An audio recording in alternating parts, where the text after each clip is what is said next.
gonna get my sticks. The mic is live and clear for you and all to hear. Knockem dead.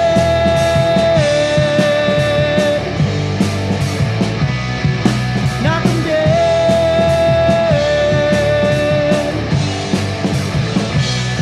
Comedy show.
With me in your head because I didn't. No, I did. I told hear you. Any of this? This is all like completely new stuff.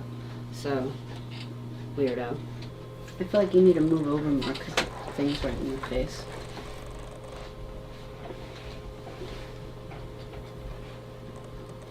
$10 seconds. This is Govs Radio. Govs Radio. Welcome, everybody. Welcome to the Knockem Dead Comedy Radio Show, coming at you live from Governor's Comedy Club, the legendary Governor's Comedy Club in Levittown. Thanks for joining us this morning.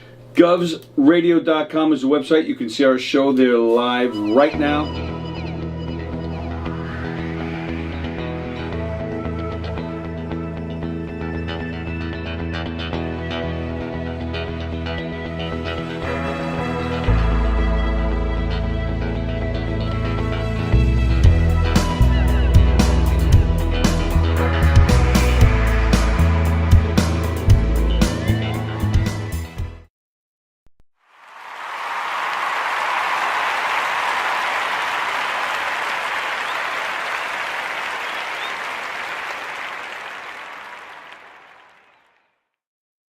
We are having so much fun, and we know you're going to love our next guest. His name is Tony Walker, and he is a comedy guy. Comedy cures everything. So. Absolutely. I had cancer at the age of 32, and I do believe that the laughter and the positive attitude got me through it just as much as the medications did, which led to the comedy troupe that I run called Knockem Dead Comedy.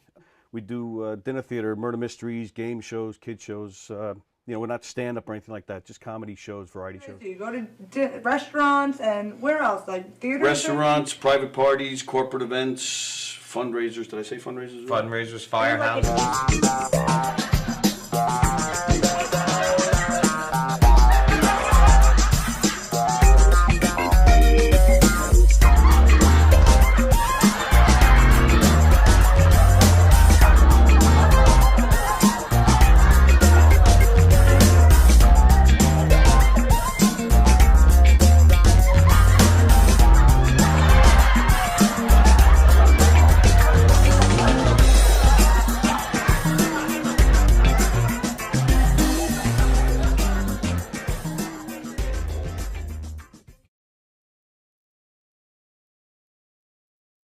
Comedy shows, they're murder mysteries, they're audience participation. It's a scripted show because, you know, there's clues and hints that have to go out, but it's not a don't blink or you'll miss something. It's not Agatha Christie. You know, Right. it's just, it's a comedy, it's lighthearted, but one of the characters does get killed, Right. and then the audience has to figure out who did it and why. And if it's a private party or a corporate event, we personalize it to fit, you know, their event. Now, do you ask the audience for help with the mysteries? Or Yeah, they solve it. All by themselves. Based on what they saw during the show, we even give them a little section where they can interrogate the suspects. Oh, that's And, fun. so we'll deflect, deny, point fingers at other characters, but everybody makes the rounds throughout the whole room and Okay. talks to people. The show is guaranteed. It's 100% guaranteed fun. Totally. Everywhere we go, everybody loves that show. The audience they just get so involved, and there's just such a part of the show, and that makes it even better.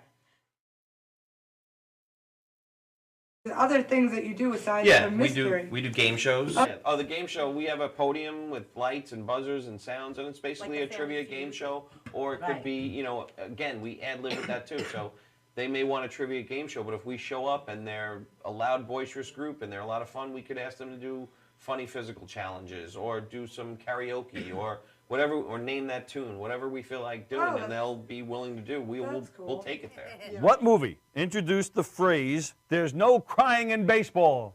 Oh, wait. What letter comes after A? Go ahead. B is correct! Is there a favorite skit that you do that just still cracks you up every time you do it? We do a lot of audience participation murder mystery shows, comedic murder mystery shows. And there's 2 shows. We have a mob show. We're in New York. You have to have the mob shows.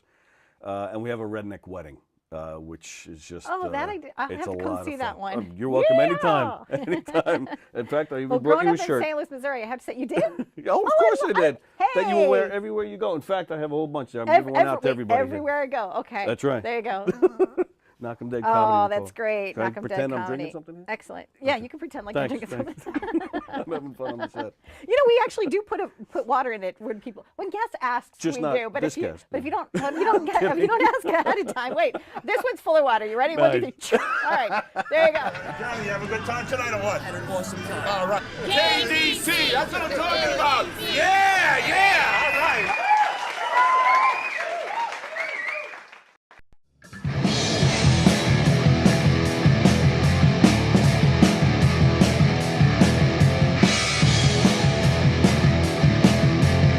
Knockem dead.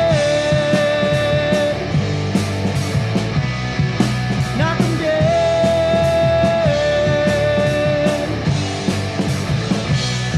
Comedy show.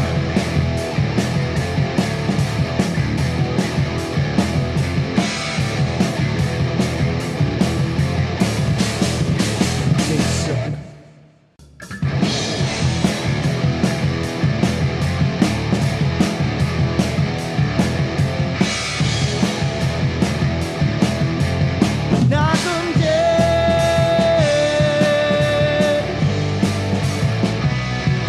Knockem dead. Comedy show.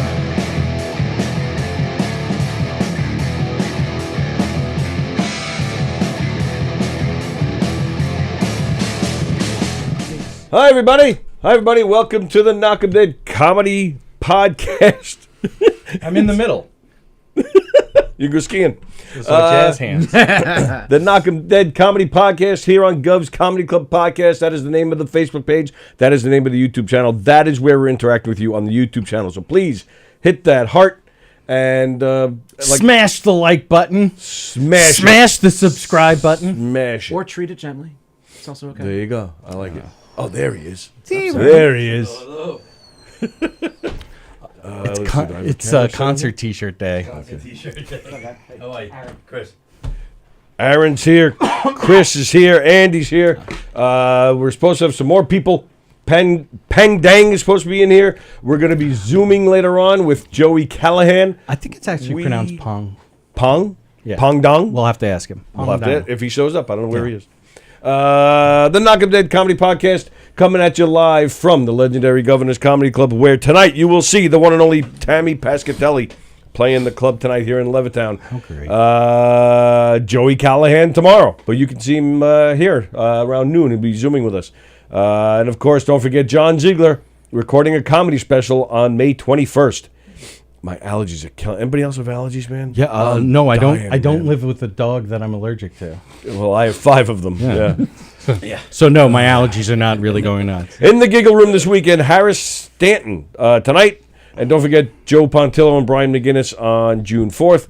The Brokerage in Belmore, Brendan Sagalow this weekend. And McGuire's out in Bohemia, Ellen Karras tonight. And then The Late Show, Shut Up Stupid with Tim Saliani, Mike Keegan, Carla Okerson, Johnny Butera, and a whole bunch of other great people. Yeah. And Jim Jim Delakis tomorrow night. That's at McGuire's in Bohemia. Go to govs.com, check out their full schedule, and make yourself some reservations. If you want to make reservations to see Louis C.K., too bad. It's sold out. That's all quick. 5 minutes, Yeah, I said? Yeah. Yep. He does such a good show. I couldn't believe it, how fast it went. But, we saw him... I think the last time he came through, it was fantastic. Yeah, it went so fast. The female comics that he had run into through the years wish it could have gone that fast. I know that was clunky. Sorry, guys. I didn't have a whole lot of time to think about of him coming in here. That's it, right? Because he's you know what? I'm not watching that show anymore. Is there any way of sneaking into that show? If I can figure that out, I'm sneaking in. They should make you should make the doors like a two-way mirror or one-way mirror. I don't know. You know, it's not where you can see through one side. But right? Yeah. I don't know what that's called, but I'm always angry at whatever it is called because that's not what it should be called.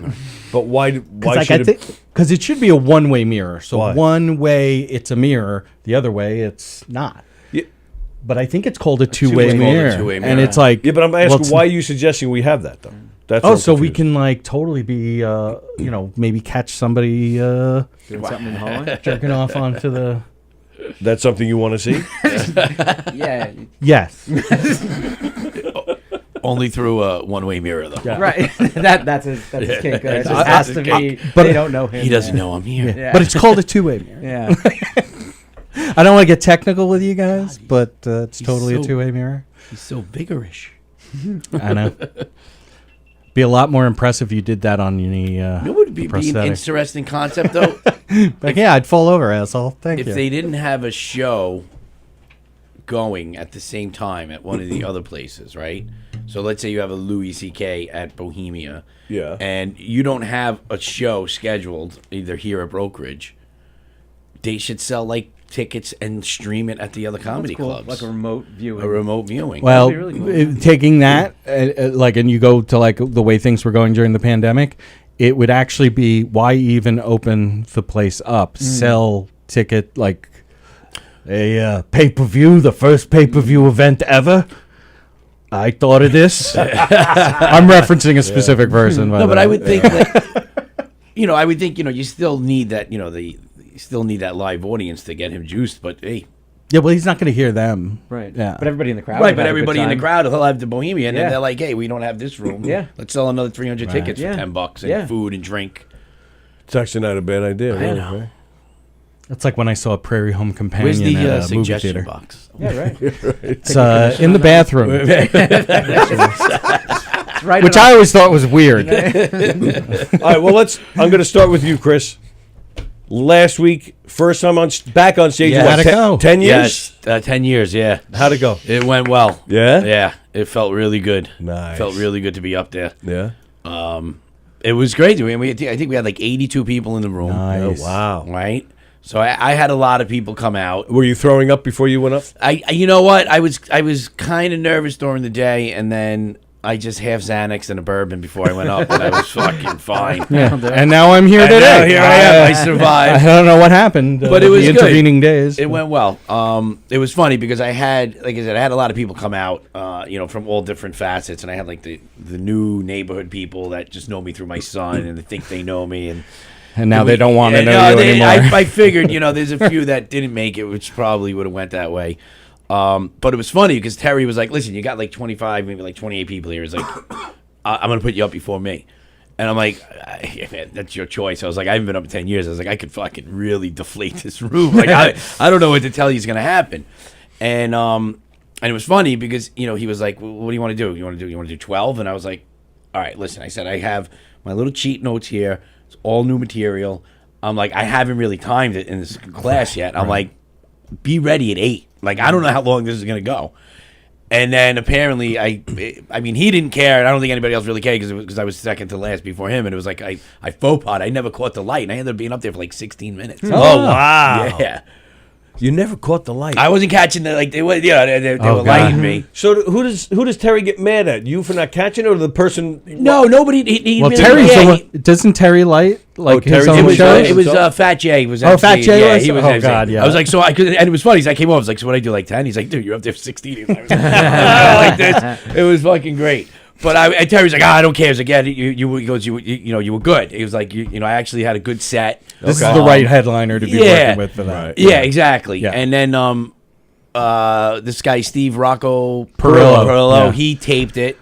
He got me a copy of the tape. I like to take pictures of things, particularly dark. things. And it was good because I was able to dissect it a little bit and be like, all right, it was a little worthy there, but you could tell a little bit of nervousness, but now I can tighten it up because then next Sunday is the graduation class with John Trusin that we're doing a show. Right. And I can just tighten that up, and I got to figure out, okay, and I got to get this down to like, 7, maybe he'll let me do 9 and tighten that up. That's what I remember him telling us. If you did anywhere from 7 to 9, that was acceptable. He was pretty much like 7's the limit, and then I have, again, because so many people didn't make it and couldn't make it, whatever, and everybody, so I might get another 20, 25 people, and he's like, I'm sure if I get that many people, it's like, you just do a couple extra minutes, but I want to tighten it up. I'll probably remove the last joke, but it was good because I don't know if it was the Xanax and the bourbon, but it was like the first time, because I've gone on and off and on and off, and I've always felt my material was always pretty good, but I was always kind of like just like a stiff. Right. And this was like the first time, like I was just like kind of in there loose, like I was telling a story, and you feel comfortable. Yeah, where you're in the moment. Yeah, that's It's really it's weird when you get to that. It's like this is the greatest thing ever. Yeah, it was really weird because it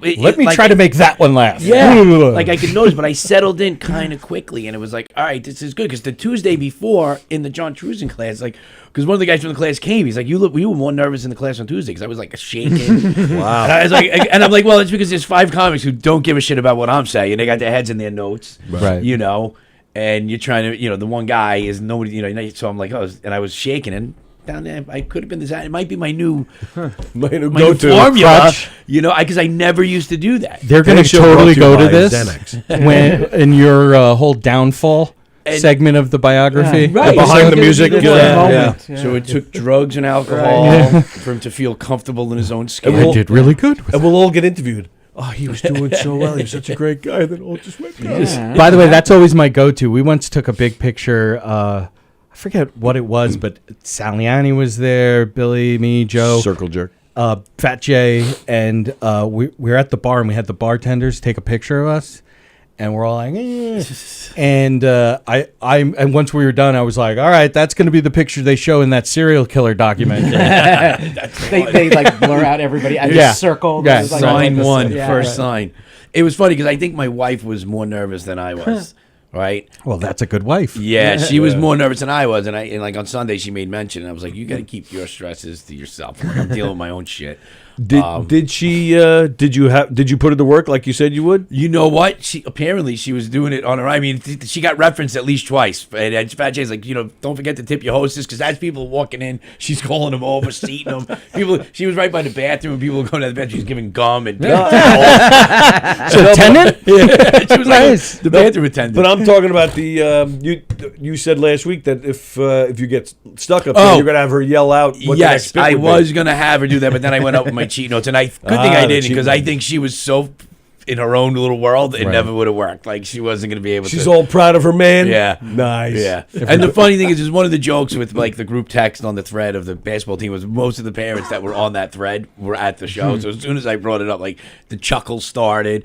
But I think I tested the 2 openers with you guys. Yeah. Yes, you did. And it's perfect because all I did was say the 3 guys walked into the bar and half the place was already laughing. Yeah. There's no way this guy's going there. And then it just kind of like settled in, and the rest of the show was nothing like that. But it's like, okay, guys, this is what we're in for, right? Yeah, opener's an opener, man. Yeah. Like that's An opener's get an everybody to be like, all right, this guy's gonna be all right. How important do you think the opening is? Like, I think it's pretty vital, right? Like, if you absolutely. You can lose them within. You know what? It's funny because I was in the Air Force. I worked in maintenance. We used to talk about the 3 critical phases of flight, which just the takeoff, the actual flying, and the landing, right? So only 2 of those really actually matter, which is the takeoff and the landing.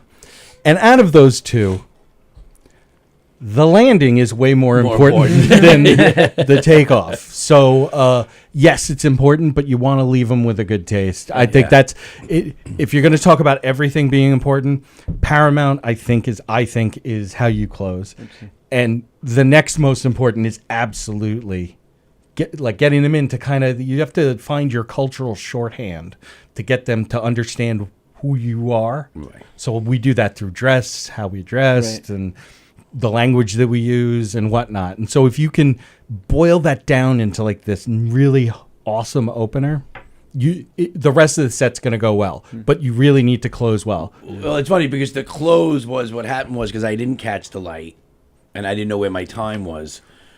I brought in like just an old one and then mid thing I saw the light and I kind of rushed, I rushed that.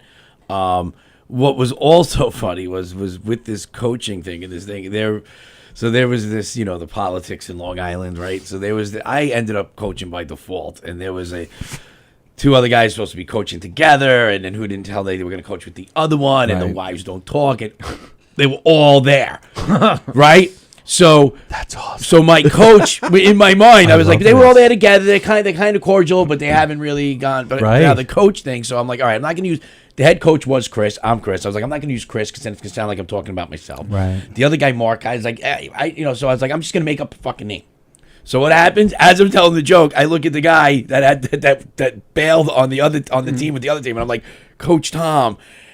And like you could see me, like I froze in my fucking head, like, oh, what did I do? And then in my head, I'm like, don't forget the joke, And then I finished it. Yeah. And then when I saw Tom, he's like, I go, dude, that was a Freudian slip. He goes, I looked at you, and as soon as you said that name, he goes, you kind of paused. I was like, my intention was not to say fucking anything. I said, but it helped me because the new joke now goes the head coach. Right. Like it's very simple. We're not putting any names. No name. It's amazing how that editing thing can work in that moment. It's like I couldn't think of anything before, but now that I said it, and you see me like, and they're they were the first fucking table, they're right here, and I'm like, oh my god, there's Chris.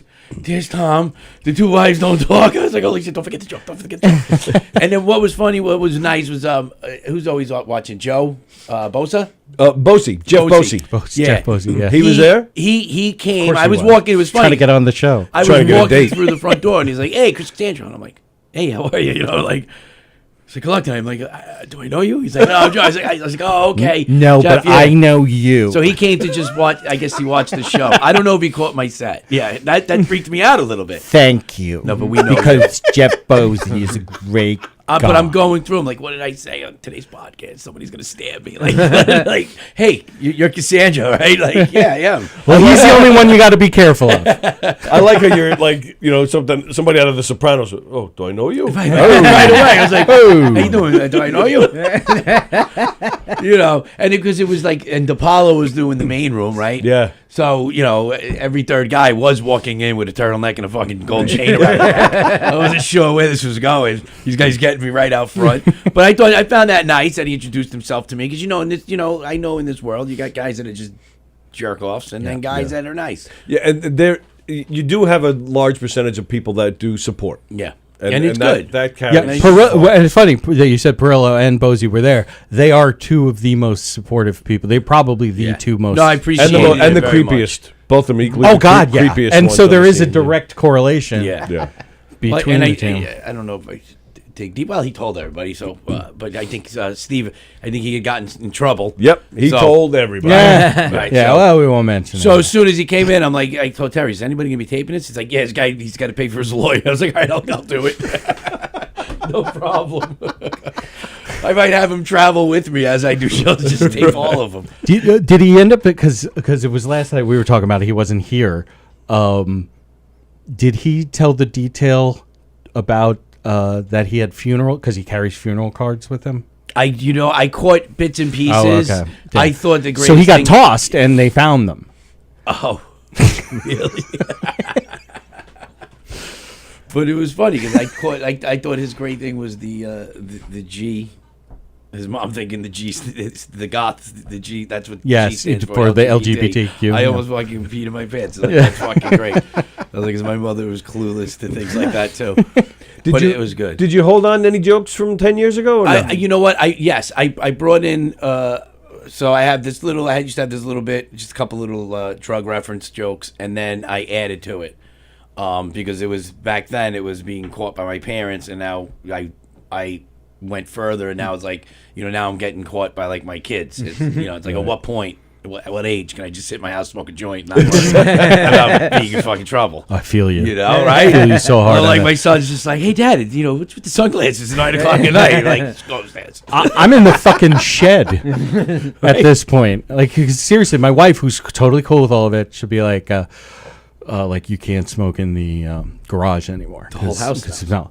Okay, well, I have the bathroom downstairs, which is my bathroom, has a fan. Turn the fan on. This should be fine. Stay in there, wait for a while for it to be able to clear out and then go. No. Out back. Okay, let me go out the door and but I didn't even realize the windows were open because it was one of the nices. She's like, you can't do that and I'm like, all right, I'm going to go to the shed. And she's like, no. I said, I'm going to go to the back because we have a patio next to our shed in the back. So I'm like, I'm going to go out there. She's like, oh, I feel really bad. I'm like, no. I got to do what I got to do. Like, because I got to get high. I'm not going to fucking stop this. I feel worse that we're still having this discussion. Yeah. I'm starting like low key figure out how I'm going to tell my daughters. You know what I'm saying? Like they're 10 and 8. Be like, sometimes daddy needs to not feel anything. But, which is most of the time. Most of the time. But I go out and I smoke. And I come in and I go, so how'd it go? And she's like, no. She's like, I'm like, okay, I'm going inside the shed. And she's like, come on, that's really messed up. It's your own house. I'm like, it's my own house, but we have to keep lying to these kids. Yes. So keep lying to these kids. I had to lie to my mom, and then I got to lie to them. Yeah, that's the shed has nothing in it but a couch, so you can sit down and relax while you sleep. There's just everything's fucking stuffed in there. So I'm like next to my wife's bike. I mean, it must be easier now, like in the city, because it's just everybody's just smoking weed. There's weed. I mean, you smell it on the highway all day long. The whole city smells like weed. The whole city smells like weed. The highway smells like weed. So it's becoming, a little easier at some point. Have you ever played Greenwich Village Comedy Club? No. That block of McDougal that it's on is always been the most like punch you in the face. It's like it's got to be like this is where shitty weed comes from. Is here because. It smells so fucking bad. I can't wait to go back and see what it's like now that it's... But then they went and ruined it, right? They made it... It took so long to make it legal, and now you get morons just still don't understand. Just step on a subway and smoke it. Like, they still have a little bit of couth. There's a reason that this is the reason why they didn't make it legal for so long, and now you're fucking... This is why you can't have nice things. This is why you can't have nice things. Eventually, what's going to happen, though, is the cool factor is going to be taken out of it. And like all the lingo, this has been my problem with this because the lingo, Fat J, I always I'm like, you holding, and he just dies laughing. He's like saying all this old shit, and like Winchell will be like, Andy's all like, can I have a drug? I would like one drug, please. Yeah, because my experience is from the early 90s, late 80s, early 90s. And then I was in the Air Force. So, and when I got out, I'm like, I'm a drinker now. Right. But now that it's legal, fuck yeah, I'm all in. But well, it's funny because one of the guys I'm doing the class with, and he's a big smoker. And we encourage him when he tells us stories. We're like, use that stuff. Yeah. He's like, I kind of feel like, it's lost its lust. Like it used to be so underground. Now when you could just be like 15 years ago, like, oh, I smoked a joint. People would be like, ah. Right. I'm like, but now it's more relatable. Right. I'm like, and so I serve them and everything. At one point, these idiots start thinking the firefighters that ripping each other's pockets is a fun fucking thing. And I'm like, seemed like a good idea at the time. Yeah, after the second one, I was like, all right, first one kind of looked like an accident, but if I could get you to stop, and then they didn't, so I came from around the bar, and I'm like, guys, I'm gonna have to ask you to leave if you, and my brother's a big fucking guy, and I didn't realize until afterwards that he was standing behind me, and his buddy is too. They're like these two huge guys, and they were like, "Oh, okay, yeah, we're on our way." And he felt like a badass, and I'm like, "Yeah," I was like,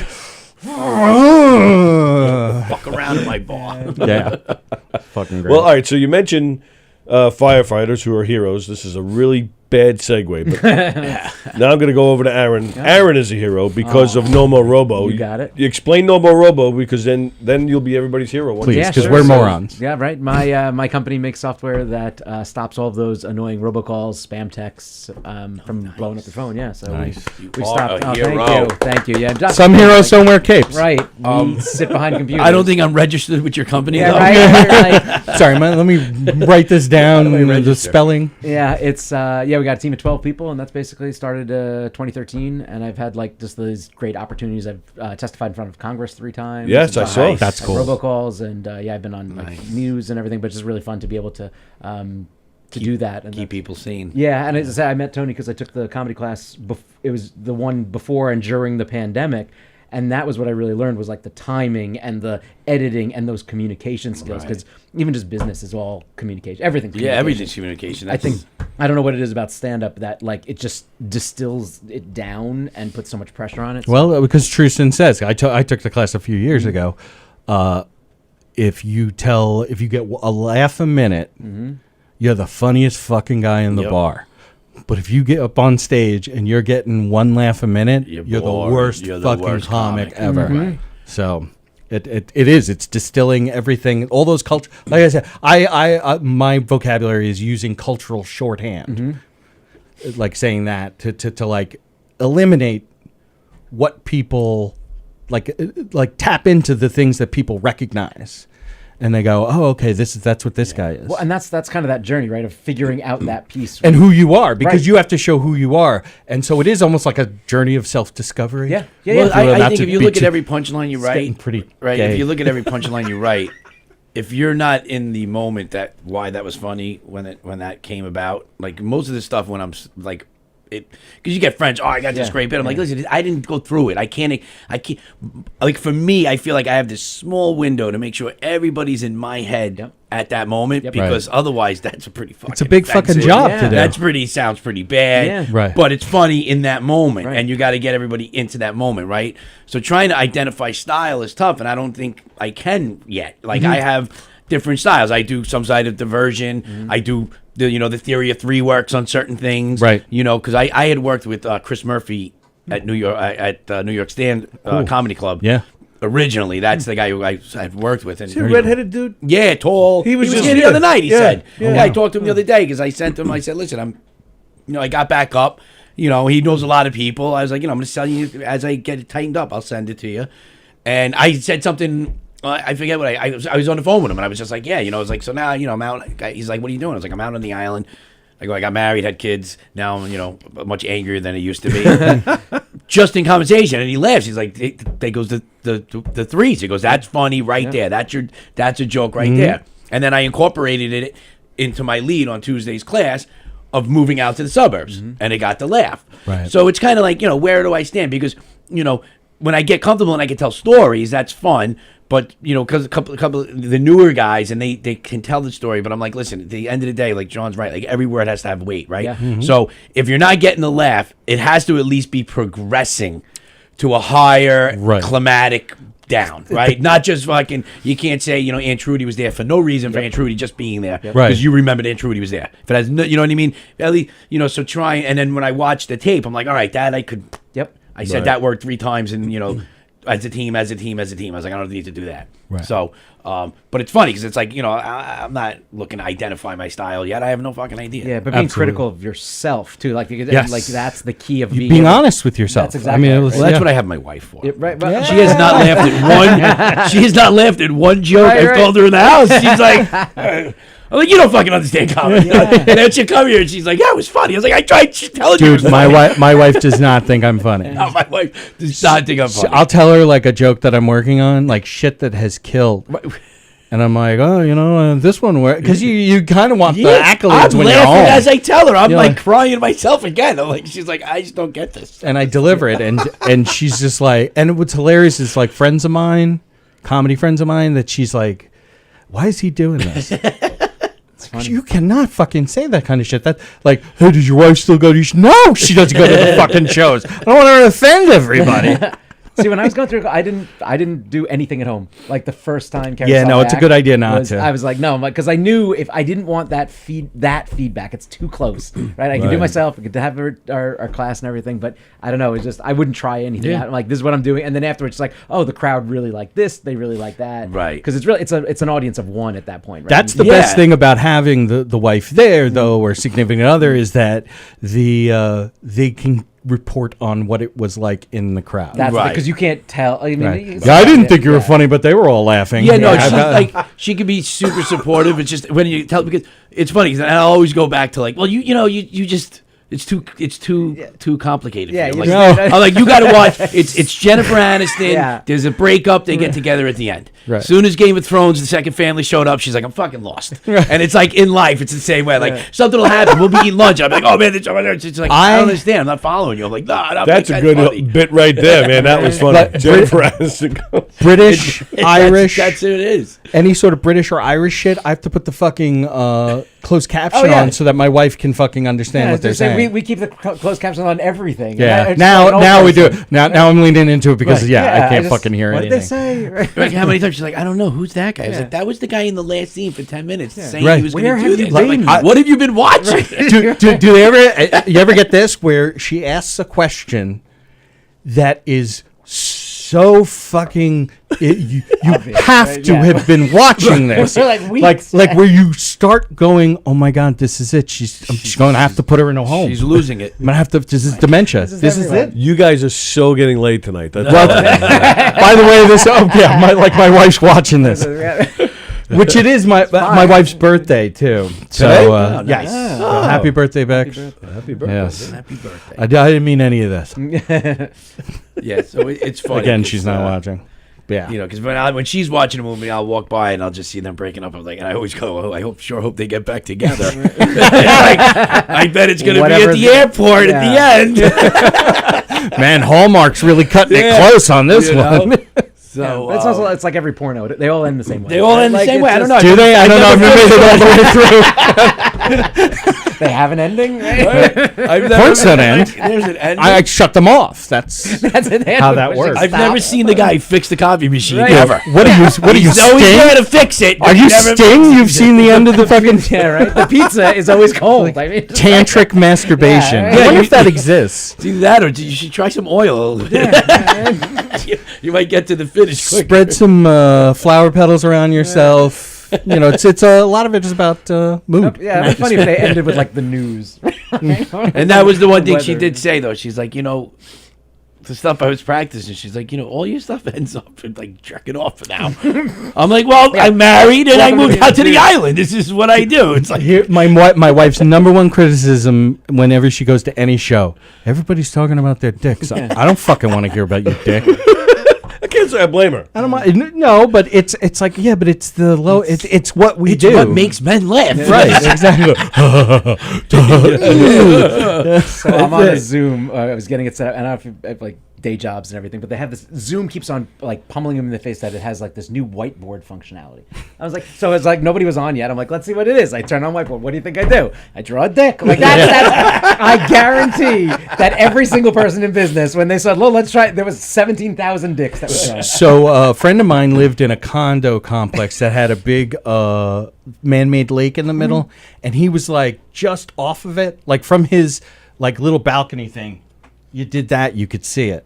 So it's snowing one, and I lived actually in a condo thing right next to his. So I walk over there one night, we drink, watching some football, and it was a reasonable snowstorm, and he's like, "Hey, let's go draw a dick on the fucking on the lake." And that's what we did. We drew this. We just dragged our feet and we drew this gigantic balls and dick on this thing. The next So you day, drew a picture of me? yeah, Tony Walker, fucking right there. spot on. People are like, "What's Tony Walker doing here?" But the next day, one of his neighbors was like, "Can you believe the fucking animals here?" My buddy's like, "Yeah, I know." You believe that Real shit? Such fucking juvenile. Juvenile we live amongst. Total bullshit. Why anybody would do that? Like, and I made sure that there was like cum coming out of No, the. yeah, of course. Yeah. You Like, would you get can't the get- action. It was Yeah. We were out there. It was cold. I was going to Yeah, make it worth you're- it. It was a pubes, dedicated. the whole 9 Yeah, yards. It was You a dick in the don't phone it verbial in, sense. right? We did the vein, the Yeah, main vein, Made sure of that. That's really important. It's really Yeah. just to get it. to sell it. Yeah, It's like I don't think these people know it's a dick yet. Yeah, during COVID, we They played. got to like, get up high to take a good look. It's in the details. Yeah. Well, that's it. It's like that was my dream, and this is my comedy. Is that people would go by and be like, "Oh, I wonder what that is," but that's it. And that's it.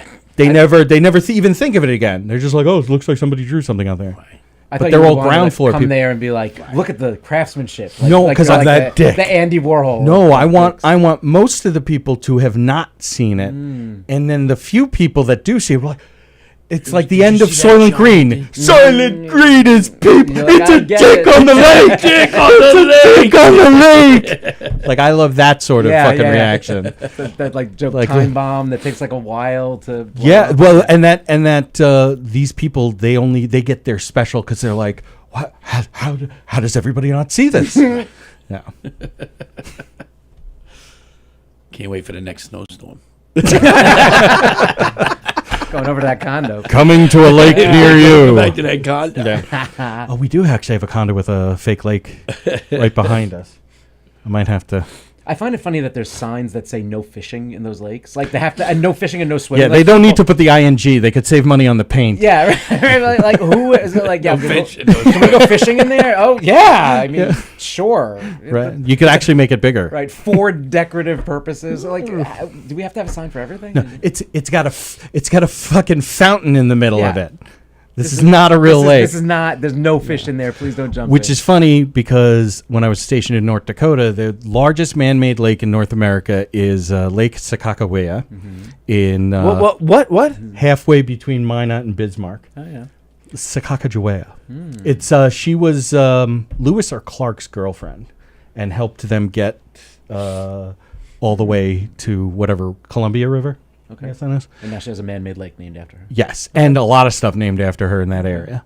But yeah, guys will go ice fishing because they stocked it with Real fish. real but fucking 'cause it was fish. a real lake. Well, no, they made it's a man-made lake. Yeah. and it's giant, but they didn't stop at like, oh, that looks nice. They threw fucking fish. When I in was there. growing up, like in the sump, like it's like Suffolk County, like there were fish in the sump. You'd go fishing for like little sunfish and everything like that. That was like what you did when you were like a kid. At least what I did. I don't know, but like, yeah, like the decorative ones. No, I fucked chicks. Right? Yeah, no. I caught sunfish in Farmingville. Had to wade past all the Mexicans. Yeah, surprisingly, I'm now just a huge nerd. Yeah, I don't know how that happened. Who would have seen that coming? Yeah.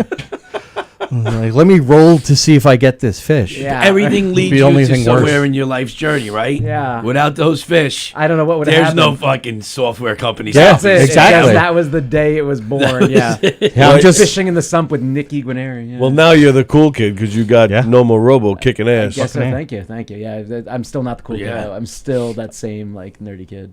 And didn't like you caught like a break right within like the last 2 years? Didn't like a bunch of restrictions on that come out? Now it started coming out. Like, So you're talking about like that journey and things, right? Yeah. So I've been on this journey for 8 years, and right, everybody's like, oh, everybody's gonna solve it. The carrier, then they put in new technology. Nothing is solving this. Nothing is going away except for our product. And even our Nice. product has. Right. We're launching our new product in June. Our current product is good, but it doesn't. The new techniques, that spoofing and things. you need to reach out to fucking Elon Musk, man. That's like his number one thing That with guy- Twitter. What that guy's unhinged. But Every that's his time he- one thing with Twitter is he wants to get rid of all that. Just this morning, though, he's like, no, I'm not going to buy it. Well, he didn't Yeah, say he I wasn't heard going to that. buy it. Maybe. He I said don't it's know. on hold, right? Yeah. But then he said I'm still. But the reason why is because the percentage of users that are bullshit it's huge. users inflate all their numbers. Well, I also think Right, so there's only one guy who probably would have figured that out. Yeah, It was him. there's one real guy on Twitter. I think Elon Musk is too busy researching retrograde ejaculation.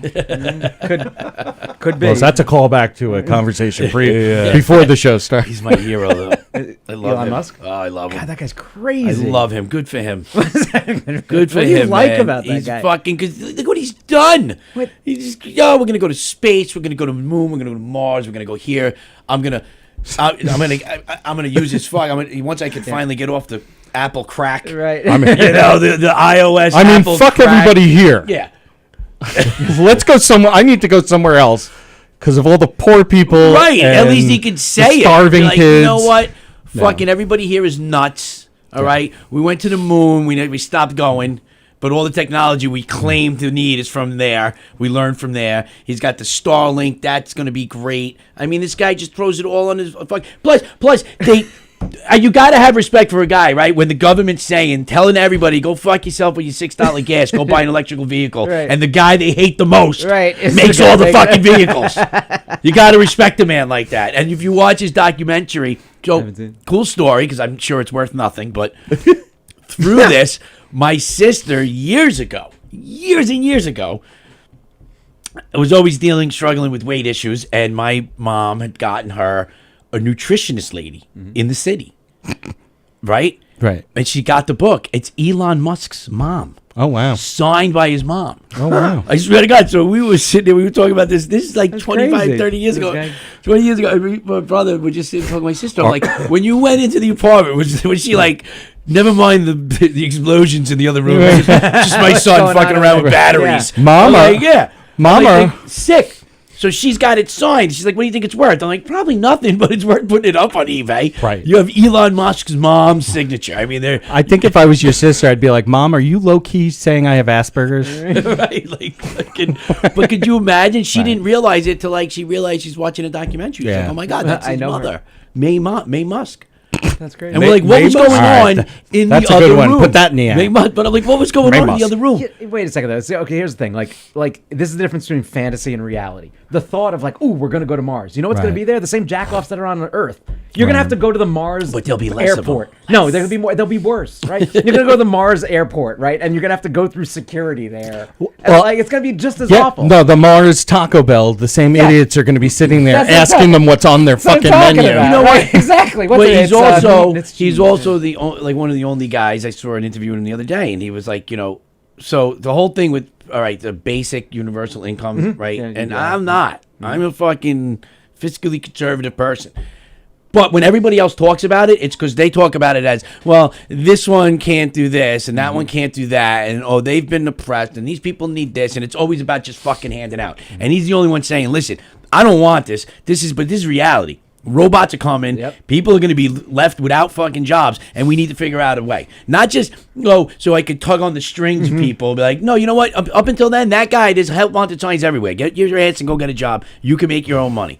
But his thought is like, yes, but this is coming, and it ain't fucking nobody's stopping Let's it. see what happened like with McDonald's, right? So all the people were unionizing or whatever. $15 an hour. You know what they got replaced with? iPads. Kiosks. Right? Like, Kiosks. oh, okay, we're Man. just going to replace you with a bank Kiosks. of iPads. And now once the thing comes out wrong, the guy in the back, they're always getting attacked now. Right? It seems like there's always somebody from Burger King or McDonald's getting bitch slapped. But at the counter. that's the proof, though. That proves the value of the employee because those kiosks don't work. No. Right. Starbucks just unionized. Right, baby. but the I don't value know. of Most that, people prefer. but the value is $8, not $15. When I was a fry guy, okay, I was an original fry guy at McDonald's. It taught me a life lesson. It says, hey, I don't want to fucking be the fry guy the rest of my life. So I was 14, 15, 16. You're not supposed to put your kids through college and retire working at fucking McDonald's. Nobody wants to have this conversation with these people and be like, listen, dude, you're not supposed to be. That you're worth $8. Now we're going to make you worth $15 and we're going to put 3 of you here and the rest is going to be robots. But so the reality, though, is that these jobs need to be done. Not everybody has an ability to go out and be better. Like, I think that's what. See, that ends up being the like look through the mist or whatnot. Is that think of all the people that you run into who have good jobs. They're out there working, who are complete fucking morons. So you don't win either way. Nobody has any initiative to good. Well, I don't think it's about initiative. I think it's about like humans are stupid. Yeah. Like we've kind of become so over specialized. We're gonna get into the deep part of this now. But I truly believe we've come to this point where we're so over specialized and we have to trust people that we've never met for like 99% of the shit that we need. Yeah. And our brains are not the technology fucking killed us, fired forward so fast that our brains were not able to evolve. Yes. To get to that part where you like actually understand, like, just because somebody wrote it doesn't mean it's true. Right. And when we went over this last week too, Yeah. it's our fault. We're raising fucking dependent poor pussies like don't know how to take care of themselves. Yeah. The kids today, the thought process is I don't need to know. When I need to know, I'll Google it. So I don't need to read this. I don't need to learn this. Well, it's like driving. It's all on Waze. They don't know how to get anywhere. They don't know how to get anywhere. Forget that. I guarantee you, if we lined up 10, 18-year-old boys outside and took air out of one tire. That's not legal, man. That's not fucking legal at all. Just because there's a high school right behind. All right, we'll wait till the mirror's installed. I think if you go in the giggle room, you're far enough away from the high but school. But if you put 10 in a row and let air out of their tires, I guarantee you one probably could change it, and that's a fucking problem in my world. Well, that's a major problem. Elon Musk, your guy. But he looks at problems, and he doesn't use the traditional way of solving the problem, and that's we're stuck in our own brains, our own view of the world. The limitations that we have limit the way that we can think about things. Right. So I'm suspicious that at every turn there's been some sort of technological advance that whoever was already alive was like, this ruins everything.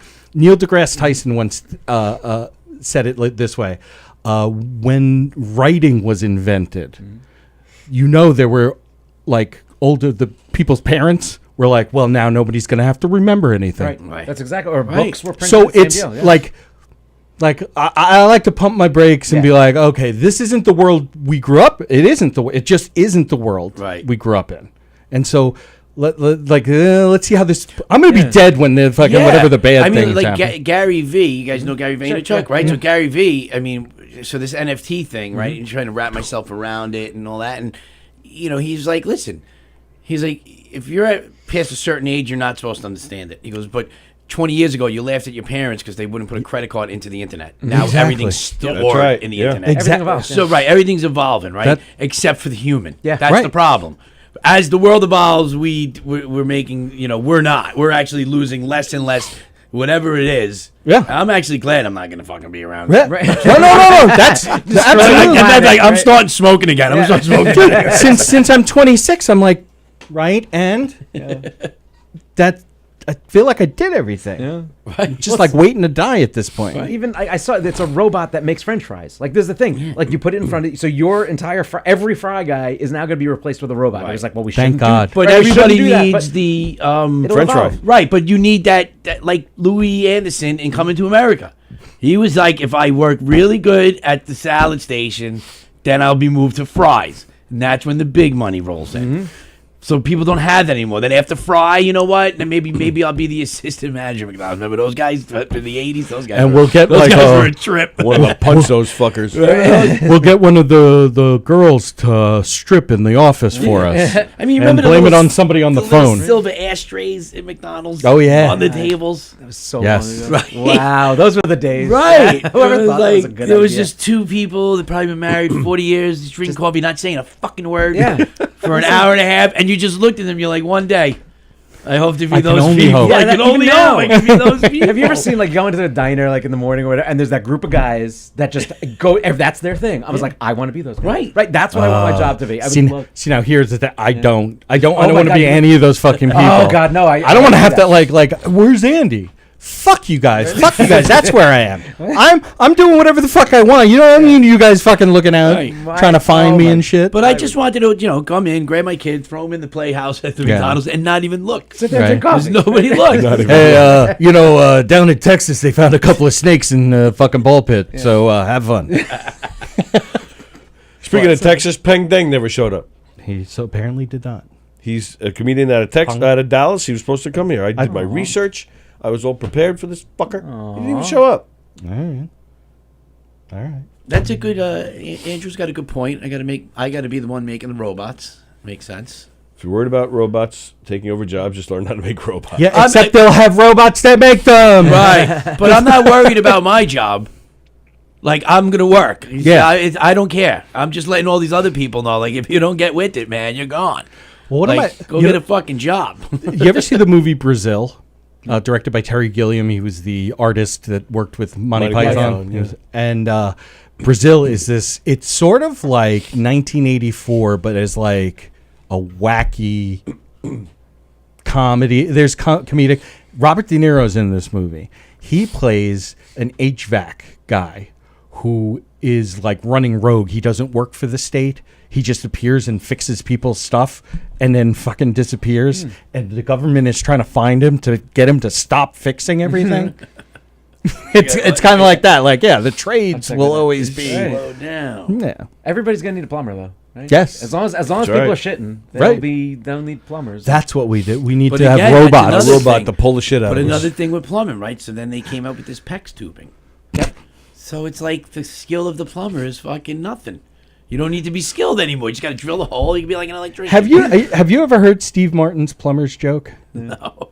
Okay, we'll play it afterwards because it's a minute long and whatever, but it's hilarious and something I'm actually trying to do a take on that joke. I'm trying to write something that has to do with geek culture rather than plumbing because I know more about geek culture than I do plumbing. Amazingly, we are waiting on Joey Callahan. He's going to be joining us at noon on Zoom. Looking forward to that. Where's he based? He's based, I believe, out of Philadelphia. Oh, cool. And he's playing tonight, I think, in Delaware. Oh, cool. So I'm assuming that's where he is right now. Wow. And he's playing here at Governor's tomorrow night. He's great, so make your reservations. we have a listener watcher in Delaware. We do. Yeah, one. I have not seen his name I haven't either. today, but yeah. Carol Miner was all excited. The message was retracted. So it is says, that the but she was total all number, excited. or is it through other different? That's mediums? that's the total number on YouTube, but Okay. it increases as the day goes on. Not everybody watches live, but there's Right. also the Facebook numbers too, and Right. But let me tell you, they wish they watched it live. that's right. Let me see. So yeah, Joey Callahan, he's coming. He's scheduled to come on at noon. So yeah, as we wait him, did you hear about this cop in? I think it was in California. Oh, there he is. Yeah. There's our Delaware viewer, Bound. Jerry. Oh, Hello, Jerry. I was sandbagging. Hello, Newman. Is that a good thing or a bad thing? Yeah, I don't know what that means. Yeah. He was sandbagging. What does that mean? it means he was just sitting there. Oh. Context. I actually didn't know that. I'm just a lateral thinker. Well, he said he said he's been watching for a half hour and it's been an interesting talk. Oh, good. Oh, there you go. Thank you. Did you hear about this? Actually, you know what? Screw this. Let me get back to you. So Sure, you I'll teach talk all day. you teach an entrepreneur class at Hofstra. Right. I do a lot of things with Hofstra. So we were talking before we went on the air, but I want everybody to hear it. So, and it was cool that we talked about it because I was curious about it. But again, I want to do this on the air.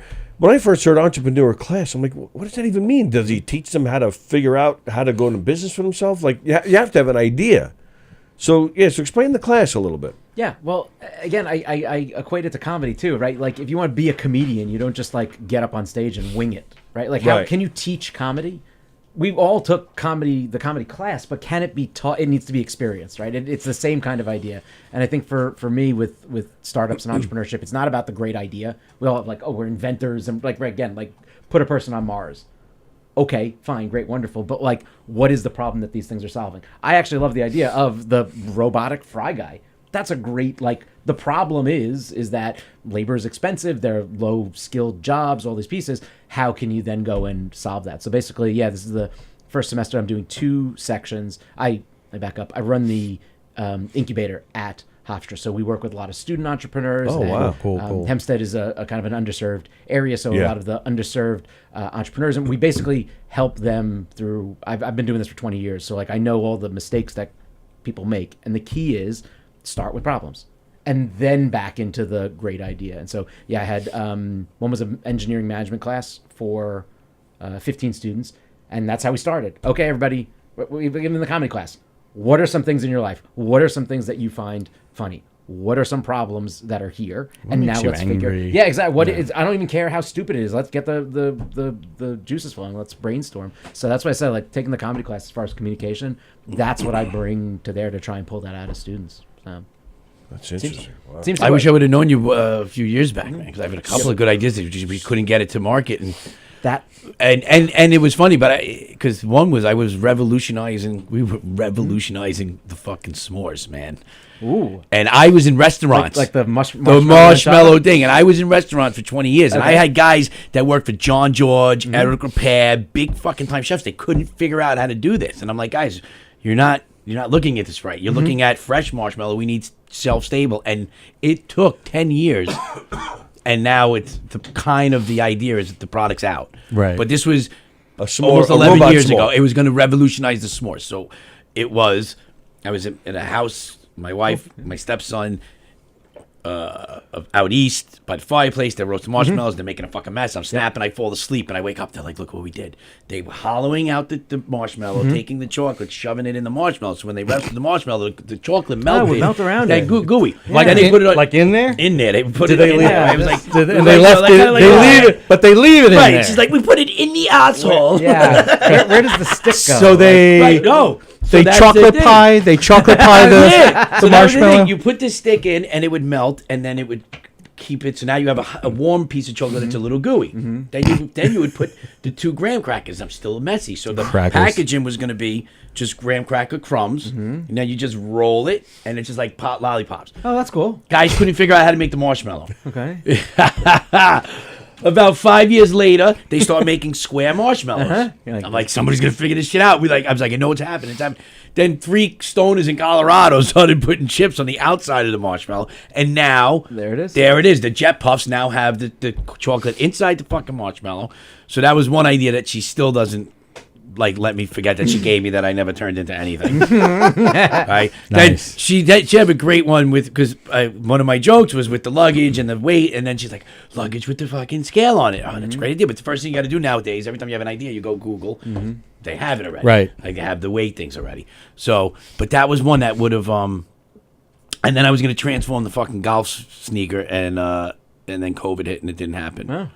And that market has exploded. So my brother-in-law, he makes this this is his company. These sneakers I'm wearing, Common Project. Did you say golf sneakers? Is that what Golf you said? sneakers. So that market exploded, right? So there's so many more young guys like that. Traditional old fucking man style is going away. Damn it. Oh, is it? Yeah, and he's got With a all the super funny clothes and successful- shit, that's all going yeah. on? Oh, thank God. Well, but just like nice, like the idea is when I'm done playing golf, I just want to go in and go have a drink and eat, and I don't have to go change my fucking shoes from like these wingtip fucking tuxedo things that are uncomfortable. And he has a super successful sneaker company. That's cool. And but after when COVID hit, he got stuck in Italy for a year, and then he just never came back for like a year and a half, and then G4 exploded. It's just like I'm just always like so I'm gonna take your class yeah, and your number, and the man. So your class, you would say that you're solving the retrograded ejaculation of ideas. If I Right. guess I would say that. Right. The ideas coming back in. Yeah, so Back that in. you want them to get out You got to get out of there. Right, Yeah. you got to find the niche, right? All over you the gotta find the face. niche. That's exactly. Well, so my first Of the product world. was actually in the restaurant industry. It was called the Wing Dipper. And it was a specially designed cup for dipping buffalo wings in dressing. So you need to Nice. get that little round cup, and it's the wrong shape. You have the drumstick that Right, doesn't then you fit got in, the flat and then you wind wings. up just dipping the tip, and you Yeah. get it on the wrong spot or whatever. It's true, right? You're like, wow, that's great. He's got up to 2 fingers. Yeah, right. It's just I don't know who he's hanging out with, but So yeah, the Wing Dipper was actually think of like a clover that was kind of like smushed. So it had a round part, and then it was like you pull them out. So it was a long part for the flat wing, and then there was enough for the drumstick. Nice. And that was that was it. It was like, what was the problem? So when you That was it. leave today, like your friend calls, like, "How was your day?" He's like, "Good. I was just talked with 3 idiots at the guy. I was just sitting with 3 morons." don't watch it. I know you couldn't watch it live. Don't fucking watch it. You know what's funny, and maybe you guys have the same kind of thing. It's like you tell one stupid joke like 20 years ago, and that's what you're It haunts you forever. Yeah. Yep. Right. I have done a lot of stuff in 20 years. Everybody's like, still love the Wing Dipper. I was like, I've stopped Yep. billions Hershey of Hole. robocalls. I've done all this as like in the Hershey. Oh, this is kind of like the This is my thing. Everybody's like, still love the Wing you know, Dipper. Yes, you suck one dick. yeah, exactly. Yeah, Right. I got That's the joke. Exactly. Nobody ever let you let that go. Yeah. There we go. With that, Joey Callahan is Oh, here. shit, So sorry. let me get him in here. Let me get him in here. There he is. Hello there, Joey Callahan. How are you? How's it going? This is the fastest I've ever got on Long Island. This is like no tolls. It's fantastic. Yeah, right. Enjoy it while you can. Yeah, I know.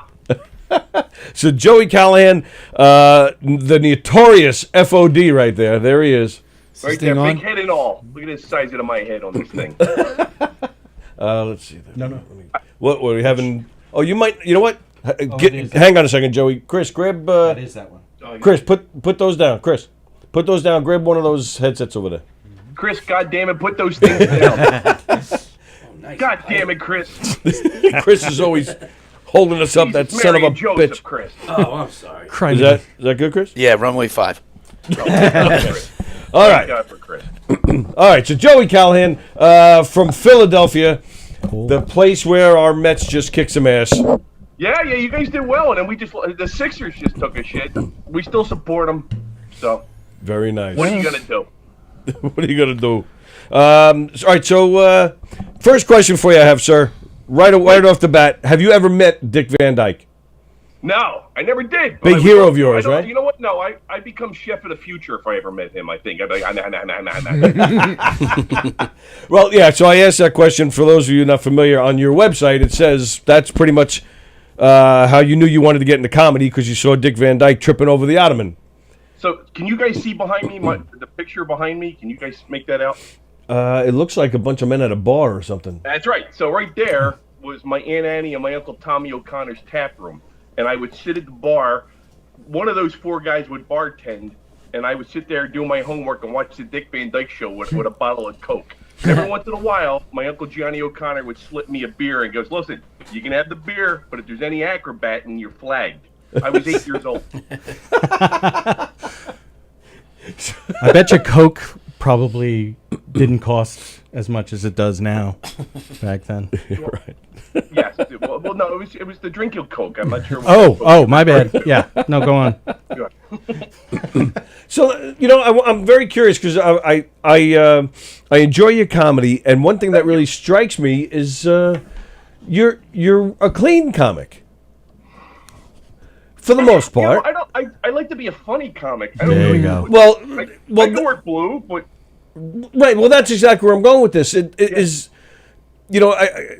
it harder? Is it easier? To have those limits like that to make sure that it's clean like that. You know what I mean? Can I curse? Yes, you sure can. Okay. So I was in college and I go to Scotland for a year, right? And in Scotland they use the word cunt all the time. Yes, and the first time you're like shocked to hear cunt. I come home a year later, everybody's a cunt. Like, hey, you can't. And they were treating it like I was dropping nuclear bombs on them. But I don't know. I always just kind of like I don't know. I always try to be funny, and I like comics who are blue as long as they're funny. I don't care. Just what I do. I don't know. I never really thought about it. So it wasn't a conscious decision. It was just the way it went. Well, I guess That's a conscious decision is like you double the places you can work if you're funny and clean. Well, that's if true. You're funny and dirty, you're kind of limited. So it's more of an economical choice than like I'm that good of a Catholic. So. Right. Right. Recently, just had a dry bar special. That must be cool, huh? Well, it was cool, but I'll tell you right now, man. It was like 200 Mormons in a room, and you didn't know what was going to piss them off. No kidding, really? Oh, they were just like you get this vibe. They're a little culty, and they were very young, but you see like a 45-year-old woman who's a great grandmother, so it's it's weird. How can you piss off a Mormon though? They're like the nicest people. No. Well, that's the thing. We can't talk about alcohol. Yeah. You can't say, "God damn it, Chris, put the microphone on." You can't talk about having regular underwear. No, you have to have magic underwear. Put these on, like you guys better since I'm old and vain. Yeah, I hear you. I'm with you. Can you talk about the wives? Yeah, that's the thing. No. Yeah. What can you talk about? I'll tell you, but you have to talk about your wife adoringly. They sent this video out like, we know you think you know what clean is, but here's Provo, Utah clean. Oh, Provo. The things that you couldn't talk about. Right. And it's interesting you mentioned the crowd because in your special, and I think you picked up on it a couple times. There was this one lady that had this really high pitched laugh, and she was cracking up at everything. And does that? Do you notice stuff like that when you're up there doing it? That's the thing about stand-up. I think my dad was a truck driver. My mom worked in a factory. Stand-up to me, I can never call it an art form. It's blue-collar theater. It's interesting. A craft. It's a trade. And the thing I love about stand-up is it's right in the moment. You engage. You interact. I never quite understood a comic who would walk on stage, look out into the abyss, and just do their act. I got to engage with people. I got to talk to you. I want to know who you are. I don't make fun of people. I'll talk to them. If you're a jackass, I love coming to Governors because of Jimmy. Jimmy is like, I just love Jimmy because anybody talks out, he just kind of stands there. Like, I'm on stage, I'm getting intimidated. I'm the one.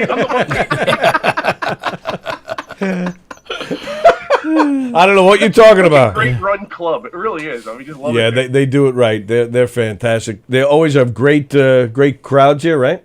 Oh, fantastic. Yeah. And I already went to the bank and got a second mortgage so I could get gas to get there. Yeah. Yeah, you're gonna need it. You're where right now? Delaware? No, Philly. Philly. Oh, you're in Philly. Oh, okay. Yeah. It's very funny to me because my wife is from Westchester County, New York, Rye, New York. I don't know how I married the only poor family in Rye, New York. I screwed that up. But Westchester is a lot different than Long Island. Long Island got more like my mother would call it meat and potatoes. There's more meat and potatoes in Long Island. There's like regular people, where like Scarsdale, Greenwich, they're nice people, but they're very waspy. There's more kind of in Long Island. There's personality. Yeah. And if Long Island likes you, they love you. And if they don't like you, you'll know. You'll know. You'll know. They're not gonna hide it. Nah. But you don't have to worry about that. One thing that I noted that I saw in doing my research, it says that you once opened for Weird Al. Yeah, 5 times. Wow. Yeah, wow. He was a great guy, and it's so funny because you feel like a regular, and the Weird Al crowd follows you. Like when they follow him, and I'm opening for him, and people are coming up to me after the show going, "Hey, you didn't do this bit, or you didn't do that bit." And I'm like, that's cool. That's awesome. I'm like 6 different cities, and like, how often do you travel with Weird Al? And I thought that was cool. He has a very, very deep following. Yeah. I'm telling you, I saw him once in concert. It was one of the best concerts I've ever seen. It was fantastic. I was shocked at how good it was. Yeah. Wasn't that like about the experience, right? It's the people around. It doesn't matter what it is. It's not just some guy getting up and performing or selling the same jokes or anything. Yeah, lifestyle. Sure. Well, he's got a song about a spatula. I do a joke about a spatula, and people thought I wrote it specifically for the Weird Al crowd. I went, yes, that's exactly. I tailor all my material specifically. When you write a new joke, well, the Weird Al crowd like that one. Y-O-D-A Yoda. Yoda. And you've also opened for B.B. King, which I found interesting. Nice. Yeah, that was very cool. But listen, I was. This is sounding like such an obnoxious comic thing to say, but I get off a plane in Detroit doing a comedy club, and all of a sudden my phone rings, and it's the Keswick Theater going, "Hey, next week, would you like to open up for B.B. King?" I'm like, "Shit, yeah, yeah." That's so wild. He could not have been nicer. What a show! The crowd was fantastic. And you really feel like you're in show business when you do that. Cool. Like I opened up for the Temptation. I actually saved the Temptations' lives because backstage they had their fancy dressing room upstairs. They had a long stair steps. I should say. I've lost my ability to speak. Everything was going great with Joey until he had the mini stroke, and then it but it might go viral, so that's good. God damn it, Chris! Why did Joey have a stroke? Didn't he take his medicine? No, they were coming down the stair steps, right? And they all had purple suits. I had a great show, right? Thank God, right? And at the back of the steps was the last Temptation. He goes, "Funny stuff, little brother." And he tripped, and he falls down the steps and knocks all the other Temptations down the steps. And I literally was at the bottom of the steps, and I caught the Temptation. Wow! Come on, all four of them, 5 of them? I don't know which one was the original, which was a filler, but yeah, all of them. I caught them all. So. Like dominoes. Wow. Yeah, it was a domino. That was a different group. But yes, dominoes. When they fall down the steps, are they doing it in unison, like their dance moves on stage? I think they were all taken by surprise. Like, whoa.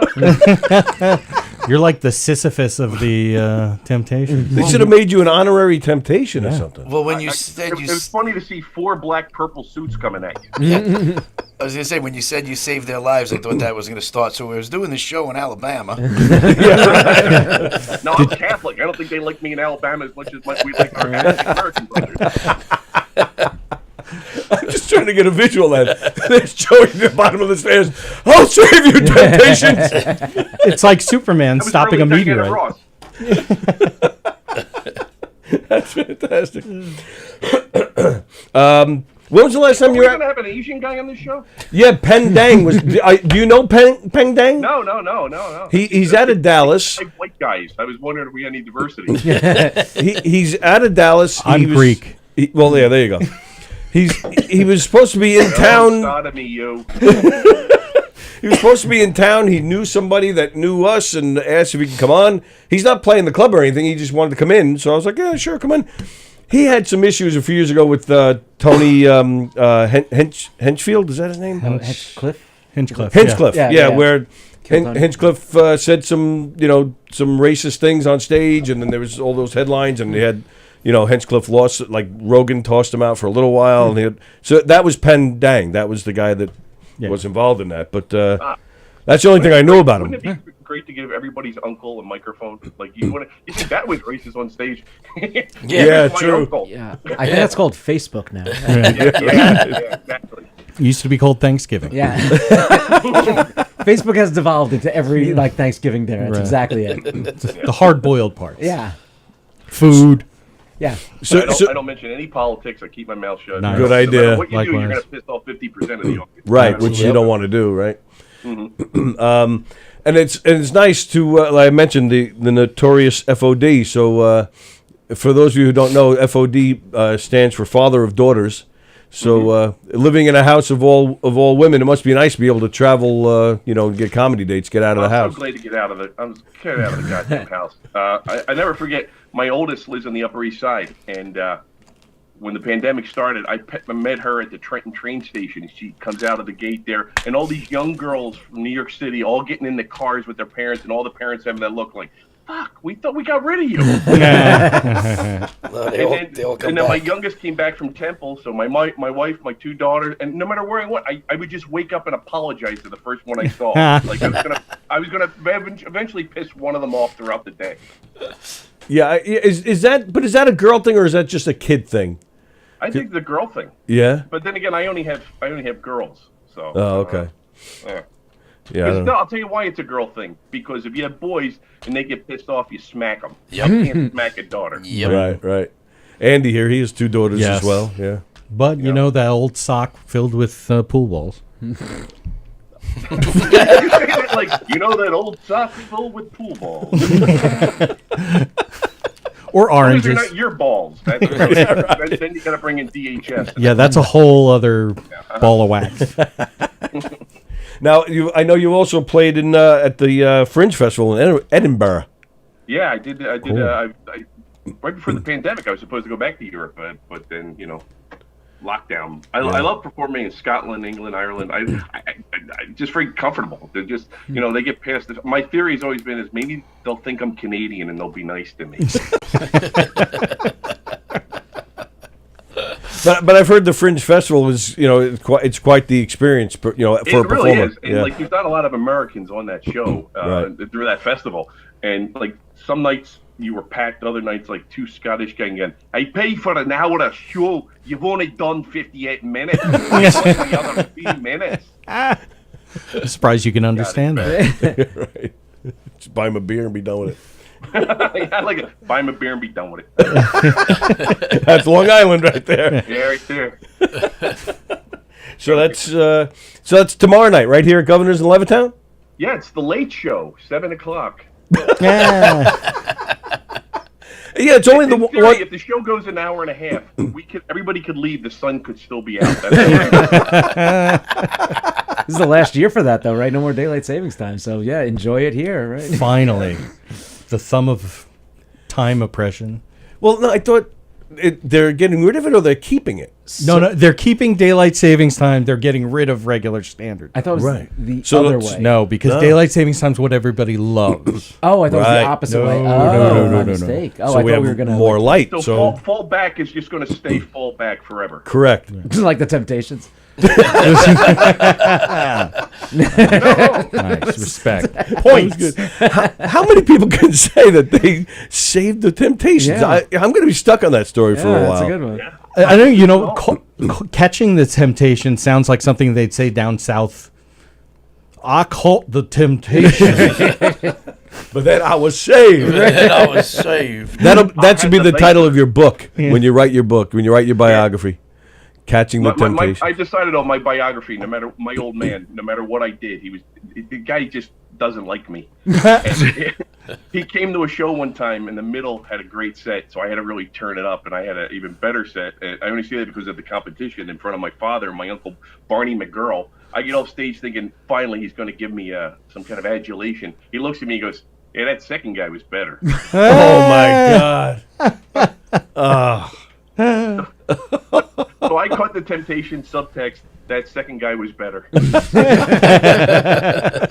Wow. Well, what have there been any names that we do know that have really helped you along the way, and maybe even gave you the encouragement that the old man didn't?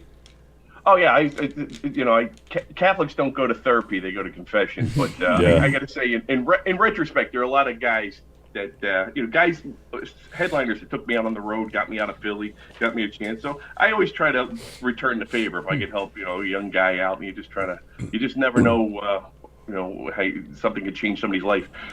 Try to be nice to a young kid because the little bastard's going to go on and become a showrunner or a producer somewhere, and he's going to remember that you were nice to him. But who did that for you along the way? Well, probably guys' names you may not be familiar with, but you guys know Jeff, the Fat Raster Parami? I've heard that name. Have you? Mm-hmm. Yeah, Jeff. We lost Jeff 2 years ago. Yeah. Jeff was actually the MC of the burlesque show in Atlantic City, Oh, and I was that's a kind fun of his gig. understudy. And Jeff was one of the first guys to ever get a GPS, a TomTom. So this 2 years ago, we're driving to a gig. We go there. Right before his house, he stops and gets gas. And I changed the language from English to German. About a week later, I get a phone call from Prami. "Hey, jerk off. How do you say you're a jerk off in German?"